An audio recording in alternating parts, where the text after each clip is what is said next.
Hey everyone, welcome back to the बायब्रिंज। So आज का हमारा टॉपिक है डार्क रिएक्शन आपका, जिसको हम C3 साइकिल या फिर कैल्विन साइकिल भी बोलते हैं। सो हमने अपने प्रीवियस लेक्चर में क्या कंप्लीट किया था। हमने प्रीवियस लेक्चर में हमने अपना फोटोसिंथेसिस में देखा था कि कैसे फोटोसिंथेसिस में दो आपकी साइकिल चलती हैं। एक आपकी चलती है लाइट की प्रेजेंस में, जिसको हम बोलते हैं लाइट रिएक्शन, और दूसरी हमारी चलती है डार्क रिएक्शन। लाइट रिएक्शन हमने कवर कर लिया मेरे कुछ प्रीवियस लेक्चर में, अगर आपने नहीं देखा तो आप जाकर देख लीजिए। हमने देखा था लाइट रिएक्शन में हमने दो साइकिल पढ़ी थी। हमने पढ़ी थी नॉन साइक्लिक पाथवे और साइक्लिक पाथवे। हमने दोनों साइकिल में मिलकर किसका फॉर्मेशन किया था? दोनों ही साइकिल में हमने एटीपी और एनएडीपीएच का फॉर्मेशन किया था, यानी कुछ एनर्जी का फॉर्मेशन किया था। अब वो साइकिल कहाँ पे हुई थी? लाइट रिएक्शन आपकी लाइट रिएक्शन हुई थी क्लोरोप्लास्ट के थाइलाकॉइड के अंदर। और डार्क रिएक्शन अब कहाँ परफॉर्म होगी? डार्क रिएक्शन हमारी परफॉर्म होने जा रही है अपने स्टोमा के अंदर। तो अब जो भी एनर्जी हमने बनाई थी लाइट रिएक्शन के दौरान, वो एनर्जी हमारी यूज़ होगी यानी यूटिलाइज होगी हमारे डार्क रिएक्शन में। तो अब देख लेते हैं हमारा डार्क रिएक्शन। और दोनों ही साइकिल यानी लाइट रिएक्शन और डार्क रिएक्शन दोनों ही साइकिल मिलकर हमारे एक ग्लूकोज मॉलिक्यूल का फॉर्मेशन करती है, और यही ग्लूकोज का मॉलिक्यूल आपका जाएगा ग्लाइकोलिसिस में, और इसी ग्लूकोज से आपका जो प्लांट है वो क्या करेगा? एनर्जी लेगा, यानी सेलुलर रेस्पिरेशन वहाँ पे परफॉर्म होगा और उससे एनर्जी मिलेगी। प्लांट ये एनर्जी अपने ग्रोथ, अपने नई सेल्स के फॉर्मेशन में, नए फ्रूट के फॉर्मेशन में, ग्रोथ रूट के ग्रोथ में, बाकी सारे सेलुलर फंक्शन में यूटिलाइज करेगा। तो अभी के लिए हम क्या देख रहे हैं? हम देख रहे हैं C3 साइकिल। अच्छा, ये C3 साइकिल कैसा पाथवे? ये C3 साइकिल एक यूनिवर्सल साइकिल है। यूनिवर्सल क्यों? क्योंकि ये सभी तरह के प्लांट्स में पाया जाता है। आपके वो C3 प्लांट्स हो चाहे C4 प्लांट्स हो, दोनों ही प्लांट्स के अंदर ये आपका C3 साइकिल पाया जाता है। ये बायोसिंथेटिक पाथवे भी है। इसको हम क्या बोलते हैं? इसको हम बोलते हैं ये बायोसिंथेटिक पाथवे है, क्योंकि यहाँ पर आपका NADPH और ATP जो कहाँ से आए थे? जो आपके आए थे लाइट रिएक्शन से, यानी इनका फॉर्मेशन हुआ था लाइट रिएक्शन में। और ये अब किस में यूज़ होने जा रहे हैं? ये यूज़ इन डार्क रिएक्शन। और ये डार्क रिएक्शन कहाँ हो रही है? डार्क रिएक्शन हमारी हो रही है क्लोरोप्लास्ट के स्ट्रोमा में, और यहाँ पे डार्क रिएक्शन से एक ग्लूकोज का मॉलिक्यूल होगा। तो यानी यहाँ पर इम्पोर्टेंस समझ आती है कि कैसे एक ग्लूकोज मॉलिक्यूल, यानी जो हम पढ़ते हैं ना फोटोसिंथेसिस में 1 ग्लूकोज मॉलिक्यूल का फॉर्मेशन होता है, तो वो 1 ग्लूकोज का फॉर्मेशन होने के लिए कैसे लाइट रिएक्शन और डार्क रिएक्शन दोनों ही रिस्पॉन्सिबल हैं। साथ ही साथ हमने देख लिया ये सभी तरह के ग्रीन प्लांट्स में पाई जाती है, यानी सभी ग्रीन प्लांट्स आपका C3 साइकिल परफॉर्म करते हैं। ओके, अब इस साइकिल को कंप्लीट करने के लिए 3 रिएक्शंस होती हैं। पहला आपका हो गया कार्बोक्सिलेशन, और दूसरा हो गया रिडक्शन, और थर्ड हो गया आपका रीजनरेशन। कार्बोक्सिलेशन से पता चल रहा है कि यहाँ पर जो हमारा कार्बन है वो क्या होगा? फिक्स होगा। रिडक्शन होगा, रीजनरेशन होगा, और इसको हम देखेंगे जब हम इस साइकिल को अभी कवर करेंगे, ठीक। और जो सबसे मोस्ट इम्पॉर्टेंट है इसका, वो है ये कहाँ परफॉर्म होगी C3 साइकिल? ये आपकी परफॉर्म होगी मीसोफिल्स के अंदर, क्योंकि मीसोफिल्स के अंदर क्या प्रेजेंट होते हैं? आपके क्लोरोप्लास्ट। और इसकी डिस्कवरी किसने की थी? इसकी डिस्कवरी आपके 1950 में आपके मेल्विन केल्विन नाम के साइंटिस्ट और उनके कुछ कोवर्कर्स ने मिलकर इसकी डिस्कवरी की थी। साथ ही साथ उनको इसके लिए केमिस्ट्री में नोबेल प्राइज़ भी मिला था। ओके, तो हमारे कुछ C3 प्लांट्स देख लेते हैं। जैसे हमारे C3 प्लांट्स हो गए वीट, बार्ले, सोयाबीन और राइस, ठीक। ये हमारे क्या हो गए? C3 प्लांट्स हो गए, यानी इनके अंदर तो आपकी C3 साइकिल पाई जाएगी, साथ ही साथ आपके C4 प्लांट्स में भी पाई जाएगी। ओके, फिर देख लेते हैं। अब इस साइकिल को स्टार्ट करने से पहले एक बहुत ही मोस्ट स्पेसिफिक एंजाइम का इस साइकिल में रोल है, तो इस एंजाइम के बारे में हम थोड़ा सा देख लेते हैं। इस एंजाइम का हमारा नाम है रुबिस्को। तो रुबिस्को क्यों? इसका फुल फॉर्म है रिबुलोज बिसफॉस्फेट कार्बोक्सिलेज ऑक्सीजनेज, क्योंकि ये एक ऐसा एंजाइम है जो अर्थ में पाए जाने वाला मोस्ट अबंडेंट एंजाइम है, यानी ये सबसे ज़्यादा पाया जाता है। और साथ ही साथ इसमें इसका एक स्पेसिफिक फीचर्स ये है कि ये दोनों के साथ अपनी एक्टिविटी यानी दोनों के साथ बाइंडिंग शो करता है, यानी कार्बन डाइऑक्साइड के साथ भी बाइंडिंग शो करेगा और ऑक्सीजन के साथ भी ये अपनी बाइंडिंग को शो करता है। यानी ये एक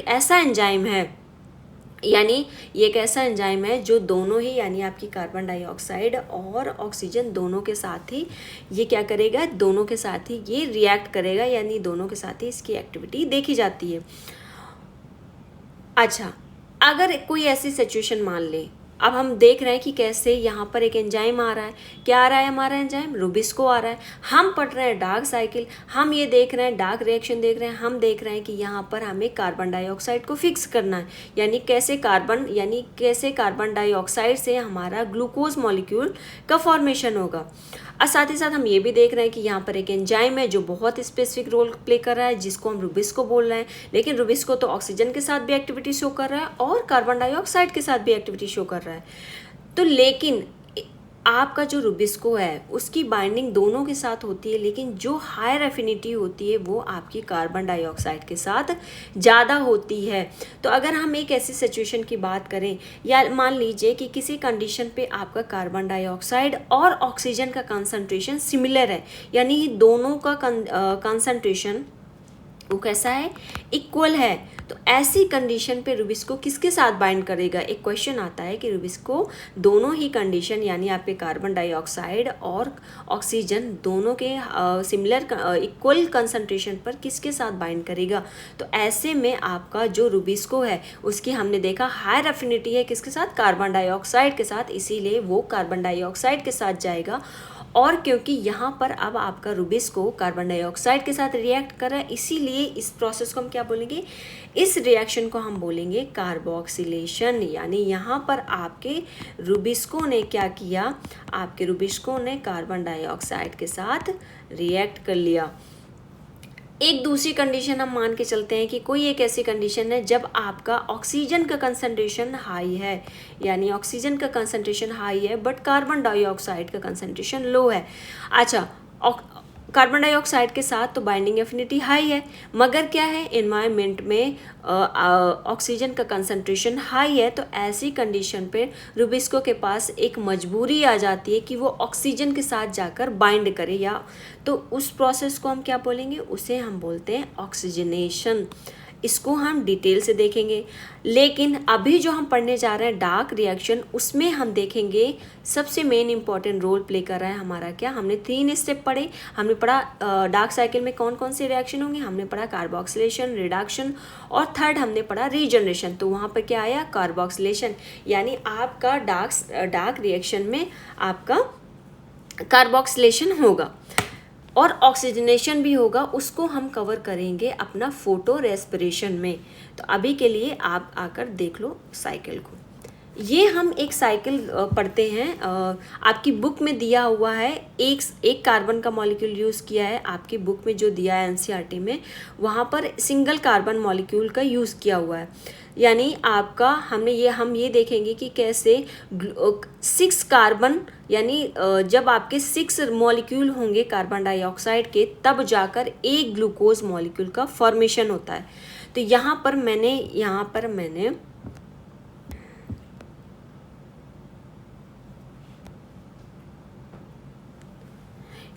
मैंने डायरेक्टली कार्बन डाइऑक्साइड के 6 मॉलिक्यूल ले लिए हैं, यानी हम यहाँ पर कितने मॉलिक्यूल लेंगे, कार्बन डाइऑक्साइड के 6 मॉलिक्यूल ले लेंगे, यानी 6 मॉलिक्यूल हम कार्बन डाइऑक्साइड के ले रहे हैं, 6 मॉलिक्यूल ले रहे हैं। और आपका कार्बन कितने कार्बन का मॉलिक्यूल है, 1 कार्बन का, ठीक।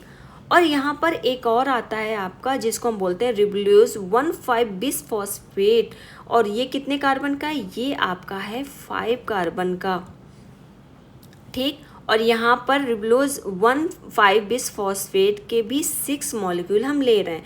तो यानी 6 और 6 2 मॉलिक्यूल हम ले रहे हैं, यानी कार्बन के 6 मॉलिक्यूल और रिबुलोज 1 बिसफॉस्फेट के 6 मॉलिक्यूल ले रहे हैं। और आपका रिबुलोज बिसफॉस्फेट कितने कार्बन का है, 5 कार्बन का है।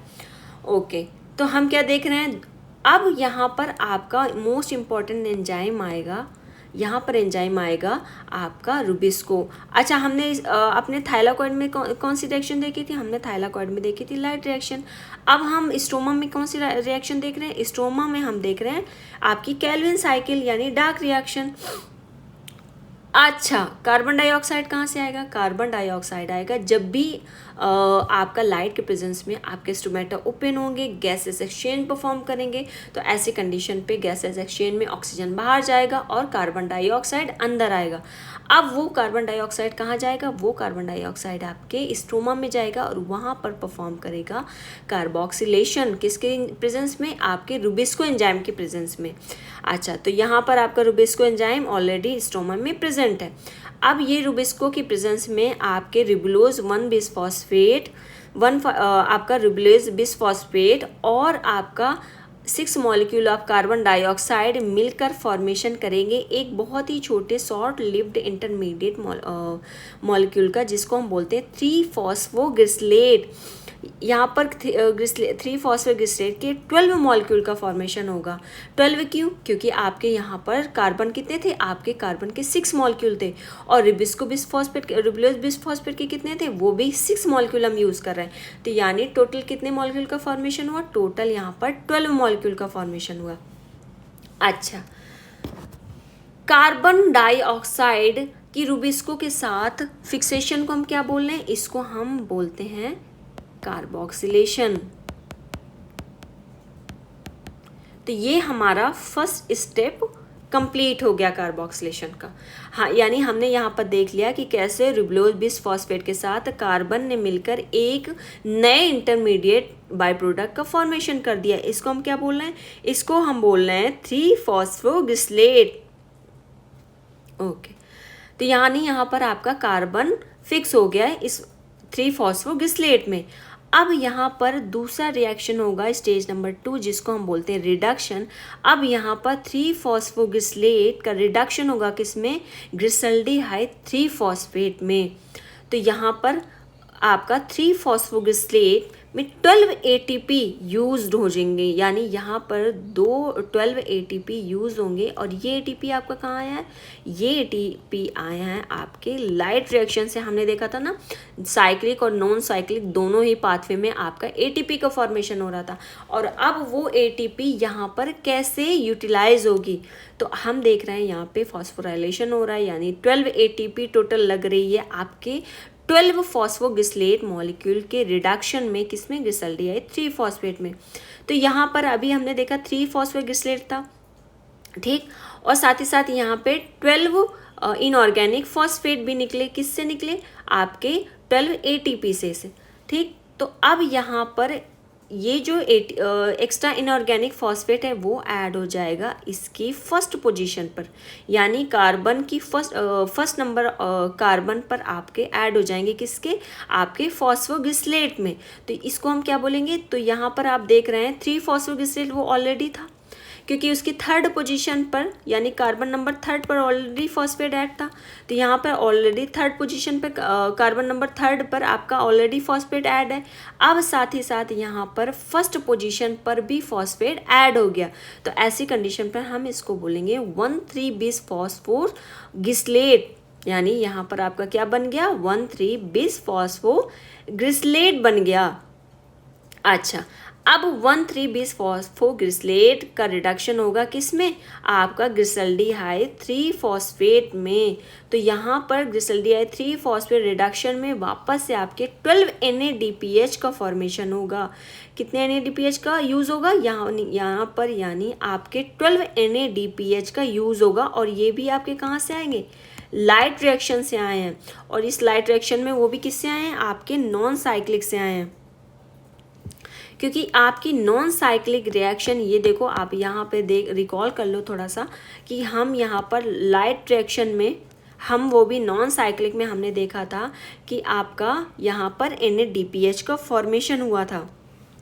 अब वही NADPH आपका यहाँ पे यूटिलाइज हो रहा है। ओके, तो अब हमारा 12 मॉलिक्यूल कुछ भी चेंज नहीं हुआ, यानी यहाँ पर रिडक्शन हो गया 3-फॉस्फोग्लिसरेट से हमारा यहाँ पर ग्लिसरॉल्डिहाइड 3-फॉस्फेट का फॉर्मेशन हो गया।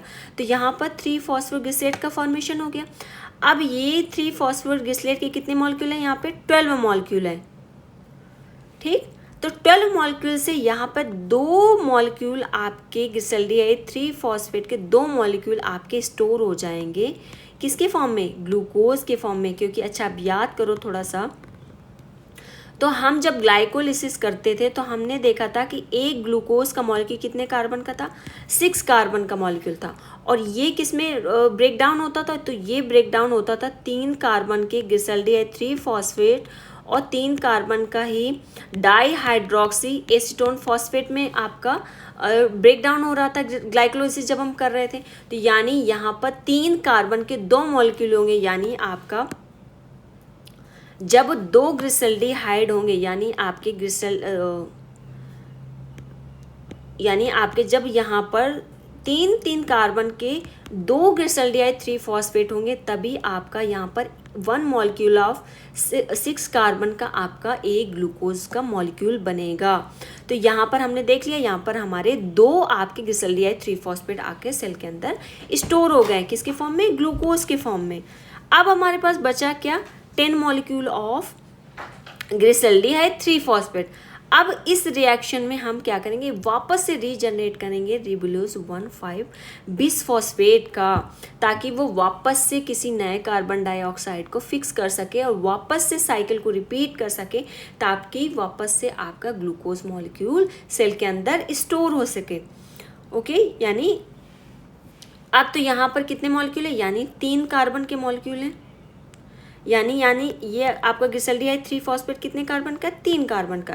और कितने मॉलिक्यूल हैं यहाँ पे, आपके यहाँ पे 10 मॉलिक्यूल हैं ग्लिसरॉल्डिहाइड के। तो यहाँ पर अगर हमें 6 मॉलिक्यूल बनाने हैं 5 कार्बन के, तो यहाँ पर कितने मॉलिक्यूल बनेंगे आपके 5 कार्बन के, आपके 5 कार्बन के 6 मॉलिक्यूल बनेंगे रिबुलोज 1,5 बिसफॉस्फेट का। और इस रिएक्शन यानी रीजनरेशन में, यानी आपके रिबुलोज 1,5 बिसफॉस्फेट के रीजनरेशन में भी यहाँ पर आपका 6 ATP यूज होगा। अच्छा, हमने क्या देखा था, थर्ड पोजीशन पे हम ये देख रहे थे कि यहाँ पर केवल फॉस्फेट ऐड था। अब यहाँ पे हम देख रहे हैं फर्स्ट और 5 पोजीशन पर फॉस्फेट का एडिशन हो गया है। और ये साइकिल क्या होगी, वापस से कंटिन्यू इसी तरह रन करती रहेगी, चाहे लाइट प्रेजेंट हो या लाइट प्रेजेंट ना हो।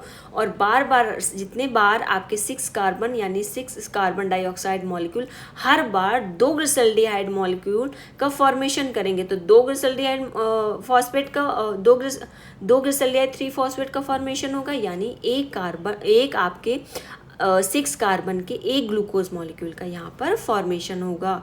तो ये क्या हो गई आपकी, ये आपकी हो गई केल्विन साइकिल। हमने क्या देखा, एक बार थोड़ा सा रिकॉल कर लेते हैं। हमने देखा रिबुलोज 1,5 बिसफॉस्फेट कितने कार्बन का था, 5 कार्बन का था। 6 मॉलिक्यूल हमने यूज़ किए और 6 मॉलिक्यूल हमने किसके यूज़ किए, 6 मॉलिक्यूल हमने यूज़ किए कार्बन डाइऑक्साइड के। कार्बन डाइऑक्साइड आया हमारा स्ट्रोमा के थ्रू। अब ये कार्बन डाइऑक्साइड के 6 मॉलिक्यूल और रिबुलोज 1,5 बिसफॉस्फेट के 6 मॉलिक्यूल मिलकर बना रहे हैं आपका 12 मॉलिक्यूल ऑफ 3 फॉस्फोग्लिसरेट, यानी 3 कार्बन के आपके यहाँ पे 2 मॉलिक्यूल बन रहे हैं। 3 कार्बन के आपके यहाँ पे 12 मॉलिक्यूल बन रहे हैं किसके, 3 फॉस्फोग्लिसरेट के। 12 ATP यूज़ होगी किसमें, आपके रिडक्शन में, किसमें, 3 फॉस्फोग्लिसरेट जब ग्लिसरॉल्डिहाइड 3 फॉस्फेट में कन्वर्ट होगा तो यहाँ पर 12 ATP यूज़ होगी। साथ ही साथ यहाँ पर यूज़ होंगे आपके 12 NADPH भी यूज़ होंगे। अच्छा, 2 मॉलिक्यूल ग्लिसरॉल्डिहाइड यानी एक ग्लूकोज का मॉलिक्यूल। आप याद करो ग्लाइकोलिसिस में हम क्या पढ़ते हैं, जब एक ग्लूकोज मॉलिक्यूल का ब्रेकडाउन होता है, एक ग्लूकोज का मॉलिक्यूल 6 कार्बन का होता है और 2 ग्लिसरॉल्डिहाइड 3 फॉस्फेट मॉलिक्यूल का वो क्या करता है, फॉर्मेशन करता है, यानी 2 ग्लूकोज। अब जब आपका एक ग्लूकोज का ब्रेकडाउन होता है तो आपके 2 ग्लिसरॉल्डिहाइड 3 फॉस्फेट मॉलिक्यूल का फॉर्मेशन होता है, क्योंकि आपका ग्लिसरॉल्डिहाइड 3 फॉस्फेट कितने कार्बन का है, 3 कार्बन का है। अब वापस से थर्ड हमारा स्टेप है कि जो बचे हुए ग्लिसरॉल्डिहाइड 3 फॉस्फेट है वो रीजनरेट करेंगे रिबुलोज 1,5 बिसफॉस्फेट का, ताकि ये वापस से नए कार्बन डाइऑक्साइड के साथ ऐड हो सके और रिबस को एंजाइम की प्रेजेंस में, ताकि फिर से फिर से ग्लूकोज का फॉर्मेशन हो सके।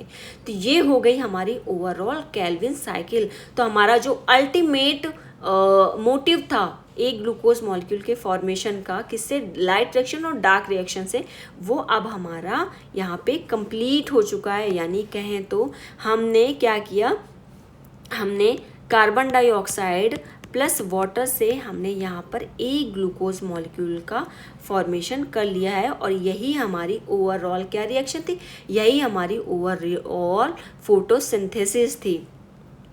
अब थोड़ा सा एनसीईआरटी रिकॉल कर लेते हैं। तो हमारी एनसीईआरटी क्या कहती है, तो हमारी एनसीईआरटी में हमने देखा कि रीजनरेशन हमारी एनसीईआरटी में क्या है, हमारी एनसीईआरटी बताती है कि आपकी जो डार्क साइकिल है यानी डार्क रिएक्शन है उसमें 3 स्टेप है। एक तो कार्बोक्सिलेशन, कार्बोक्सिलेशन में हमने क्या फिक्स किया, कार्बन डाइऑक्साइड के फिक्स किया। कार्बोक्सिलेशन में आपका रुबलोज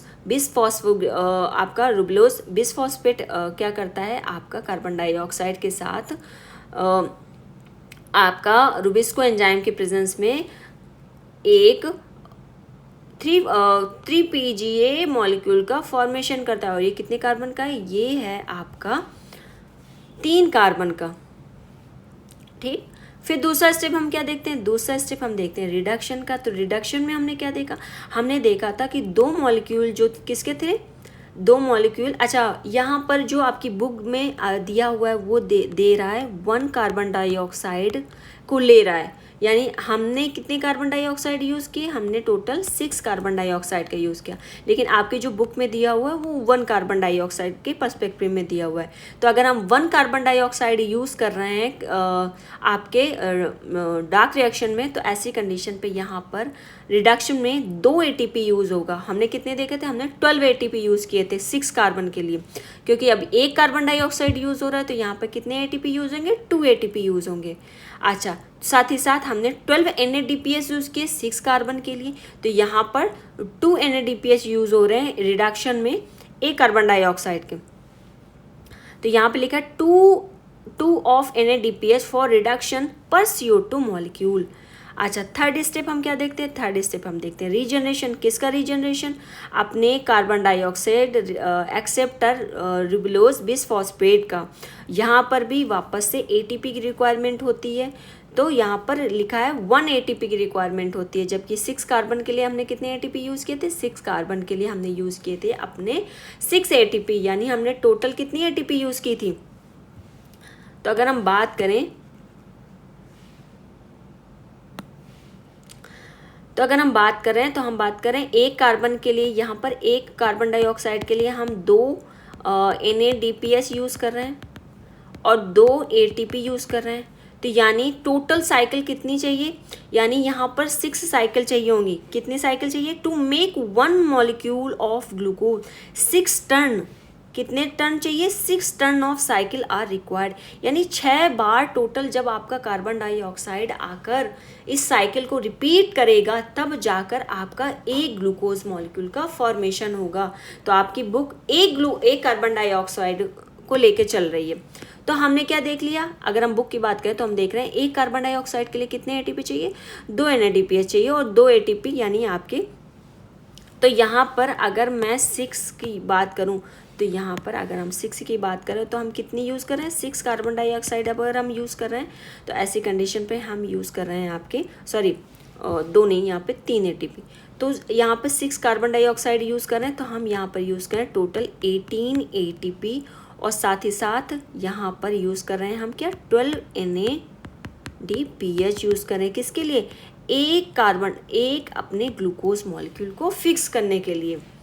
यानी कितने साइकिल रिपीट होंगी कार्बन डाइऑक्साइड की, यानी जब 6 टाइम यानी 6 बार आपका कार्बन डाइऑक्साइड पूरी साइकिल को रिपीट करेगा तब जाकर आपके 2 ग्लिसरॉल्डिहाइड 3 फॉस्फेट मॉलिक्यूल का फॉर्मेशन होगा। यानी एक बार में मैं अगर कहूँ कि आपके सेल 3 कार्बन ले रही है तो आपका 1 ग्लिसरॉल्डिहाइड 3 फॉस्फेट यूज़ का स्टोरेज होगा, वापस से 3 कार्बन डाइऑक्साइड यूज़ करेगी। यानी यहाँ पर अगर मैं बोलूँ तो यहाँ पर अगर 3 कार्बन डाइऑक्साइड एक बार में साइकिल यूज़ करेगी तो इसके लिए हमें 2 साइकिल रिपीट करनी पड़ेंगे, तब जाकर 6 कार्बन डाइऑक्साइड यूज़ होंगे, तब जाकर, यानी एक बार अगर 3 कार्बन डाइऑक्साइड के मॉलिक्यूल आए तो यानी यहाँ पर एक ग्लिसरॉल्डिहाइड आएगा। और अगर हम इसी साइकिल को 2 बार रिपीट कर रहे हैं 3 कार्बन की, तो यहाँ पर यानी टोटल आपके 2 ग्लिसरॉल्डिहाइड 3 मॉलिक्यूल आएंगे। यानी ओवरऑल हम कहें तो पूरी साइकिल को, यानी कार्बन डाइऑक्साइड यहाँ पर आपके 6 मॉलिक्यूल जब तक यूज़ नहीं हो जाएंगे तब तक आपका यहाँ पर क्या होगा, तब तक आपका यहाँ पर एक ग्लूकोज मॉलिक्यूल का फॉर्मेशन नहीं होगा। यानी आपको हर हाल पर कार्बन डाइऑक्साइड के 6 मॉलिक्यूल यूज़ होंगे ही होंगे, तब जाकर आपका एक ग्लूकोज मॉलिक्यूल का फॉर्मेशन होगा। अच्छा, ये तो हमारी क्या हो गई, ये हमारी हो गई केल्विन साइकिल, या जिसको हम डार्क रिएक्शन भी बोल रहे हैं। अच्छा, अभी हमने देख लिया कि जो रुबिस्को था आपका, रुबिलोज बिसफॉस्फेट, जिसको हम रुबिलोज बिसफॉस्फेट कार्बोक्सिलेज ऑक्सीजनेज एंजाइम बोल रहे हैं, इसका अभी तो हमने किसके साथ एक्टिविटी देख ली, अभी हमने देख ली इसकी हायर एफिनिटी कार्बन डाइऑक्साइड के साथ थी, इसीलिए हमने इसको डार्क रिएक्शन में स्टडी कर लिया। अब देखते हैं दूसरी कंडीशन, जब किसी कंडीशन में एनवायरमेंटल कंडीशन में आपका कार्बन डाइऑक्साइड कम हो और ऑक्सीजन का कंसंट्रेशन ज़्यादा हो गया हो सेल के अंदर, तो ऐसी कंडीशन पे आपका जो रुबिस्को है वो ऑक्सीजन के साथ कैसे रिएक्ट करता है। तो अच्छा, ये एक रिएक्शन है जिसको हम बोलते हैं फोटो रेस्पिरेशन। क्या बोलते हैं, ये C3 प्लांट्स के अंदर पाया जाता है, जिसको हम बोलते हैं फोटो रेस्पिरेशन। अच्छा, फोटो रेस्पिरेशन क्यों बोलते हैं, क्योंकि इसमें क्या यूज़ हो रही है, इसमें यूज़ हो रही है आपकी लाइट, यानी लाइट के प्रेजेंस में हो रही है। और रेस्पिरेशन यानी ये as it is similar to आपका रेस्पिरेशन। अगर हम रेस्पिरेशन यानी अगर हम ब्रीदिंग की बात करें तो हम क्या देखते हैं, सेम उसमें भी होता है। उसमें क्या होता है, आपका होता है ऑक्सीजन इन,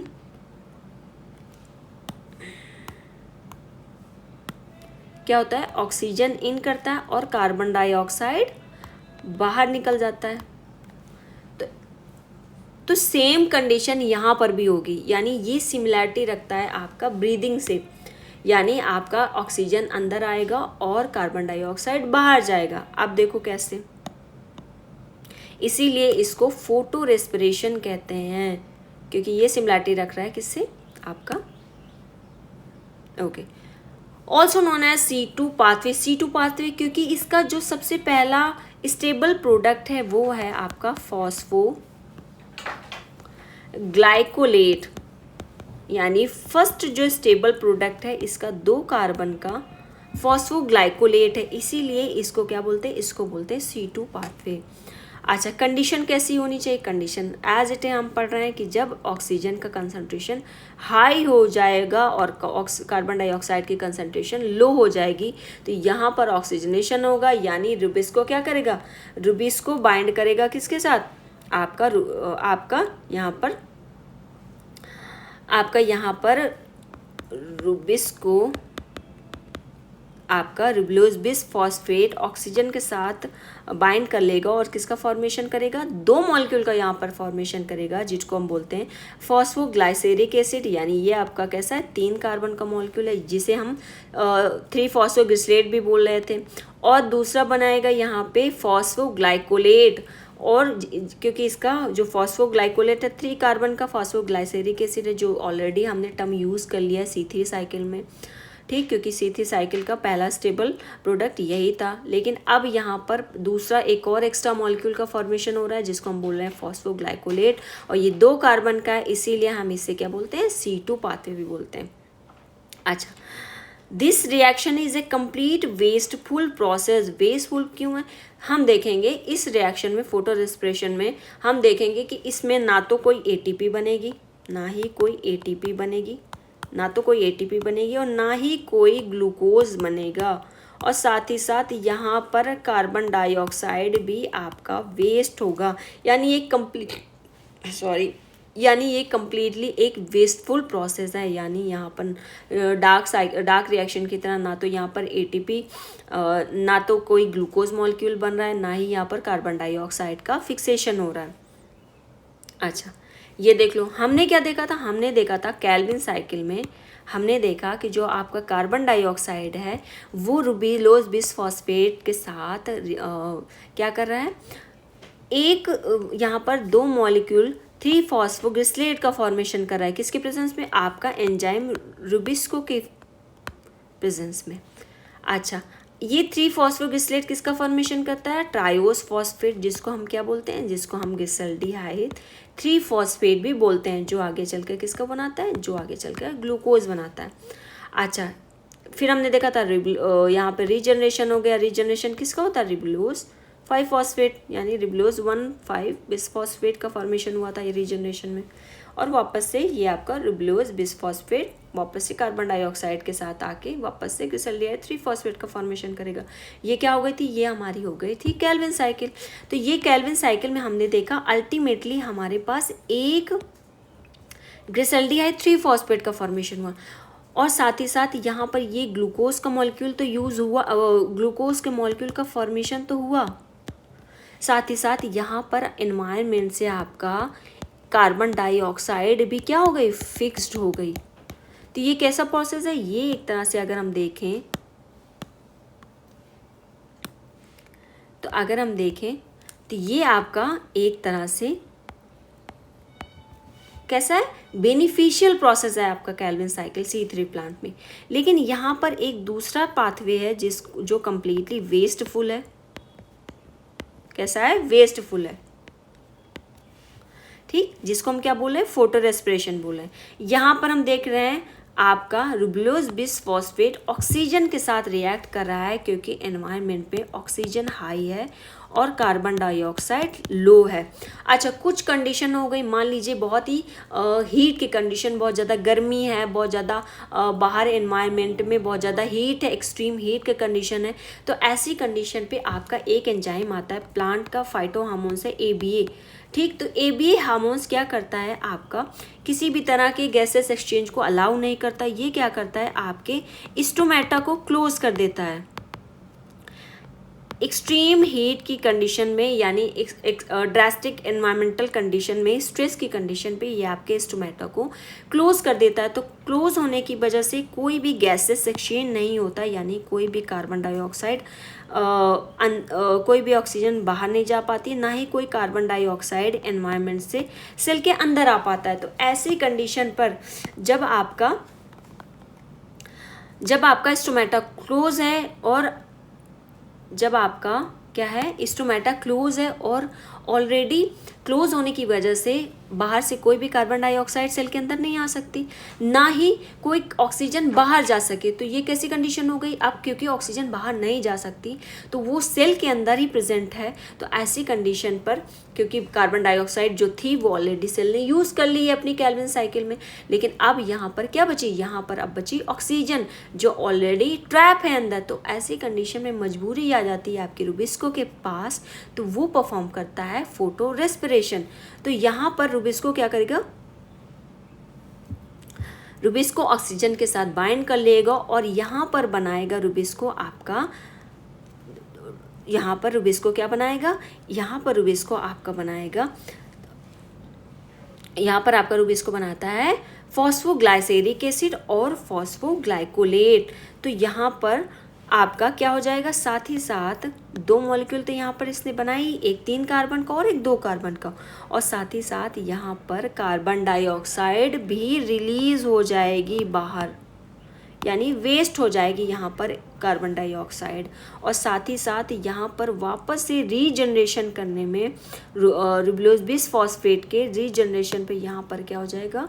रीजनरेशन पे आपका ATP खर्च हो जाएगा, और यहाँ पर कुछ भी यूज़फुल नहीं हुआ, यानी आपका कार्बन डाइऑक्साइड भी वेस्ट हो गया, साथ ही साथ ATP भी यूज्ड हो गई, और यहाँ पर कुछ भी ऐसा नहीं मिला। इसीलिए ये कैसा है? कम्प्लीटली वेस्टफुल प्रोसेस है। और ये किस में पाया जाता है, ये आपके C3 प्लांट के केस में पाया जाता है, जबकि आपके C4 प्लांट्स के अंदर ये मैकेनिज्म नहीं है। C4 प्लांट्स के अंदर बहुत ही इवॉल्व लेवल का मैकेनिज्म होता है, जो क्या करते हैं, सेल के अंदर बहुत सारी कार्बन डाइऑक्साइड को एक तरह से स्टोर कर लेते हैं। वो हम पढ़ेंगे जब हम C4 साइकिल अपना देखेंगे C4 प्लांट्स के अंदर। तो हमने क्या देख लिया, ये हमने देख लिया अपना फोटो रेस्पिरेशन। अच्छा, यहाँ पे देख लो, रीज़न हम देख लेते हैं थोड़ा सा, हमने सॉरी रीज़न हम देख लेते हैं। नो सिंथेसिस ऑफ शुगर या फिर दूसरे किसी भी कार्बोहाइड्रेट का सिंथेसिस यहाँ नहीं हो रही, ना ही यहाँ पे कोई NADPH सिंथेसाइज हो रही है, ना ही यहाँ पर कोई ATP का फॉर्मेशन हो रहा है, ना ही यहाँ पर किसी कार्बन डाइऑक्साइड का फिक्सेशन हुआ। और ये किस में पाई जा रही है, C3 प्लांट्स के अंदर पाई जा रही है। और ये कैसी है, लेस प्रोडक्टिव है, बिल्कुल भी यूज़फुल नहीं है। और साथ ही साथ ये क्या होगी, क्योंकि यहाँ पर total 25% total carbon dioxide fixation का लॉस हो जाता है। यानी जितनी भी प्लांट ने कार्बन डाइऑक्साइड फिक्स की थी 100% में, उसमें से आपका 25% लॉस हो जाएगा थ्रू फोटो रेस्पिरेशन। अच्छा, फोटो रेस्पिरेशन 3 सेल्स, इसमें 3 आपके सेल ऑर्गेनेलीज इन्वॉल्व होते हैं सेल के अंदर। एक तो आपका क्लोरोप्लास्ट, दूसरा पेरोक्सिसोम और माइट्रोकांडिया। ये आपकी बुक के अंदर ज़्यादा डिटेल में नहीं है, बट आपके नीट में कुछ MCQs आ जाते हैं। नीट या PGT के एग्ज़ाम में आपका बस सिंपली इतना ही MCQ आता है कि कौन कौन से ऑर्गेनेलीज आपके इन्वॉल्व हैं फोटो रेस्पिरेशन में, तो उसके लिए ये आपका इतना काफ़ी है। अच्छा, C4 प्लांट्स के अंदर हम क्या देखते हैं, मोर प्रोडक्टिव होते हैं, do not show photo respiration, they have unique method for increasing CO2 concentration. इसको हम पढ़ेंगे जब हम अपना C4 साइकिल पढ़ेंगे। अच्छा, यहाँ पर थोड़ा सा देख लेते हैं NCERT। तो यहाँ पर फोटो रेस्पिरेशन में हम क्या देखते हैं, जब हम पढ़ते हैं C3 साइकिल, तो हम वहाँ पर सिंपली क्या देखते हैं, C3 साइकिल में हम देखते हैं आपका रिब्लोज 1,5-बिसफॉस्फेट कार्बन डाइऑक्साइड के साथ in presence of Rubisco enzyme, यहाँ पर आपके 2 मॉलिक्यूल का फॉर्मेशन करता है 3-फॉस्फोग्लिसरेट का, और वही 3-फॉस्फोग्लिसरेट आगे चलकर ग्लिसरल्डिहाइड 3-फॉस्फेट का फॉर्मेशन करते हैं। ठीक, ये तो आपका हो गया नॉर्मल केल्विन साइकिल। ठीक, अब रुबिस्को का हमने क्या देखा, हमने देखा मोस्ट अबंडेंट एंजाइम है, और दोनों की इसके पास एक्टिव साइट्स प्रेजेंट है, किसके लिए, कार्बन डाइऑक्साइड और आपकी ऑक्सीजन के लिए। इसकी हायर एफिनिटी किसके साथ थी, इसकी हायर एफिनिटी कार्बन डाइऑक्साइड के साथ थी। अगर कोई ऐसी कंडीशन हमने देखा जिसमें कार्बन डाइऑक्साइड और ऑक्सीजन दोनों ही इक्वल है, तो हमने देखा इसकी जो ये बाइंड करता है रुबिस्को, वो आपका कार्बोक्सिलेशन परफॉर्म करेगा, कार्बन डाइऑक्साइड के साथ बाइंड करेगा।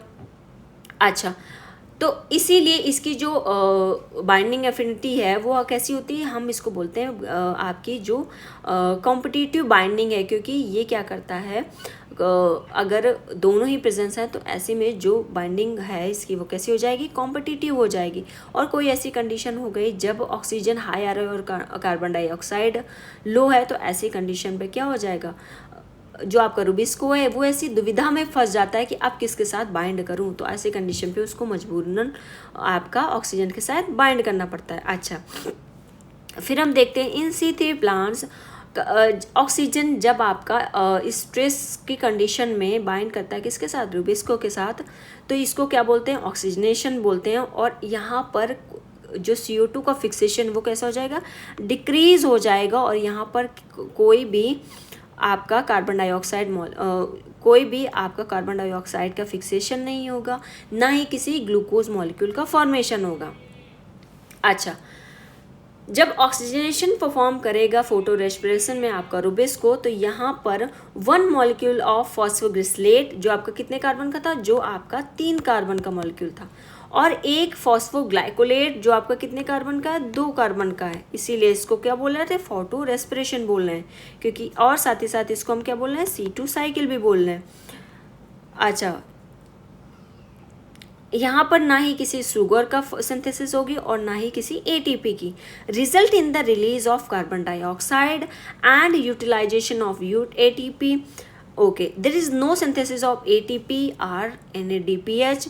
बायोलॉजिकली अगर हम देखें इसका रीज़न, तो अभी तक इसकी डिस्कवरी यानी इस पर रिसर्च अभी इस पर कंप्लीट नॉलेज नहीं है कि ये ऐसा क्यों होता है, यानी प्लांट फोटो रेस्पिरेशन क्यों परफॉर्म करते हैं। अच्छा, इन सी फ्रूट प्लांट्स के अंदर हम ये क्या देखते हैं, आपका फोटो रेस्पिरेशन नहीं पाया जाता है, क्योंकि उनके अंदर एक बहुत ही अच्छा मैकेनिज़्म होता है CO2 यानी कार्बन डाइऑक्साइड को इंक्रीज़ करने का।